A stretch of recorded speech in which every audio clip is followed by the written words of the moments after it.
So are you ready to do a proof that uses the second 4 inference rules from truth functional logic? I think I am. Okay. I hope I am. All right, so here we have a nice little truth functional argument. There's the conclusion, premises, and your job is using any of the 8 inference rules to prove this valid, and you said you wanted me to do the writing for you, so I will. You have better penmanship. That way I can just kind of think about it. All right. Boy, there's a lot of stuff going on in this one. I've got 5 premises. I see part of the conclusions maybe sitting here. I'll probably do a simplification at some point. I don't see the tilde D being of use, but that B will be handy. I'm still kind of looking around. I don't see any hypothetical syllogism with these 2 horseshoes. I do see a nice A. I oftentimes like to look at small things first, just because I have a small mind. Sometimes it's easier to work with. And as I focus on that, I see the A down here and I see a pattern. If I add an E to line 1, I could do a modus ponens. I know modus ponens is good. So I think I'm going to start off by doing an addition on line 1. Okay, it's your choice. And I'm going to add any darn thing I want. I'm going to add an E. Really? I am, so that I can do a modus ponens afterwards. So we add 1. Okay, so what you did was from P, you inferred P wedge Q. Yep. Where Q can be any formula. Anything I want. Could have been O. Could have been tilde O. Could have been G. Could have been tilde G. Could have been W. Or that. Could have been anything. Anything. But, all right. Okay, but I saw that I wanted that. Because now, so P horseshoe Q. and the reason I did this is to do a modus ponens. And I just know I like modus ponens. All right. So that would give me H wedge O. Okay. And that would be through MP, modus ponens, lines 2 and 6. Okay. Let's look at that for a minute. Okay. All right, so you've got P and then P, right? So P horseshoe Q, and you brought down the Q. Yep. Good. Okay. And the reason I did it is because if I see a modus ponens, I know it's almost always useful. And now, okay, I'm seeing an H and an O. No, it's H wedge O. H wedge O. Yeah. I'm seeing an H and I see an O. I'm seeing those guys there. They're conjoined with a disjunction operator. I'm seeing a constructive dilemma pattern. And because I see X and W in the conclusion, I see X and W here, I suspect that's going to be worth trying. So we can do constructive dilemma with lines 3, 4, and 7, because here's the P, Q, that'll be the R, and the S. Is that? Okay, so let's go do that. So you've got, so Mark is, here's what's going on inside Mark's mind. It's hard to imagine what's inside my mind. Among the other things, he's got you see, and this is P horseshoe Q, R horseshoe S, P horseshoe Q, R horseshoe S. He sees the P part, wedge the R part. So P horseshoe Q, R horseshoe S, P wedge R, P wedge R. So he's inferring. That'll give me X wedge W. Good.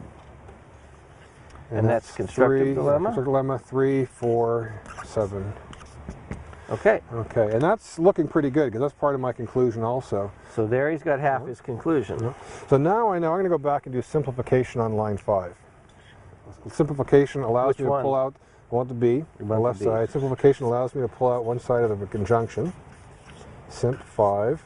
So what he did was, because the ampersand is the main connective, he inferred one of the conjuncts. Could you have done that if this was a wedge? No. What if it was a horseshoe? Got to think about it, but I wouldn't do it. Because you can't. Only if it's an ampersand. Only if it's an ampersand. And only if the ampersand is the main connective. Right. Okay. And I did that because I saw that's part of my conclusion, that's part of my conclusion. I'm now going to conjoin line 7 and 8 to get X wedge W and B. And that would be conjunction, conj, C-O-N-J, lines, actually it'd be 7, 8, 9, 10.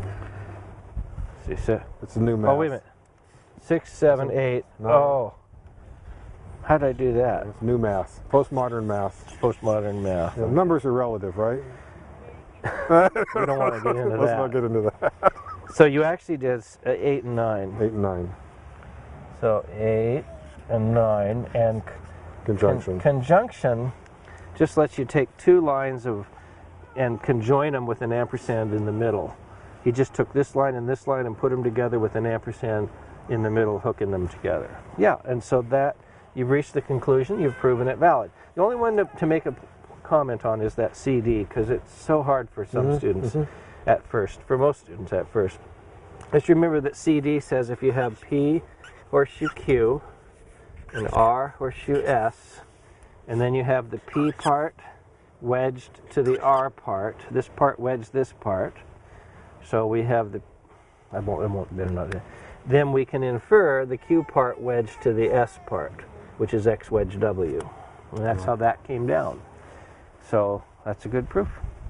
So one thing to say about proofs, the more you do, the better you get at these proofs. They're like doing math problems. You know, you should do several each day, and as you do proofs, you get better, you get faster, your mind gets better at spotting the patterns the more proofs you do. And so just as you would practice problems in math, it's recommended that you practice problems in logic, just like math problems. Do them over and over again, more and more. The more you do, the better it is. I'd also say you have 10 problems you're going to do. If you did 10 problems and only got halfway through, say you only got 2 steps in 10 problems, you might be feeling lousy, you haven't finished any of them. That's still 2 steps worth of practice 10 times. That's 20 steps worth of practice.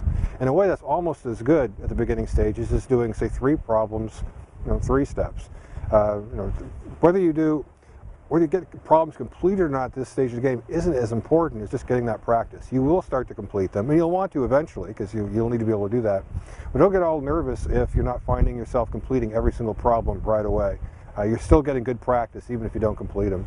I think that's very good advice, that you shouldn't become too dejected if you don't finish a proof. And also, when you're taking a test, you should not spend too much time on one proof either. If you get stuck on a proof, you reach some kind of a roadblock on a proof, go on and do another problem and come back to it. Don't spend all your time on one problem. It's the same thing in a math class. You get stuck on a problem, you should not work on it too long before you move on to another problem, and then come back to it later. And logic's similar, isn't it? So good luck with proofs.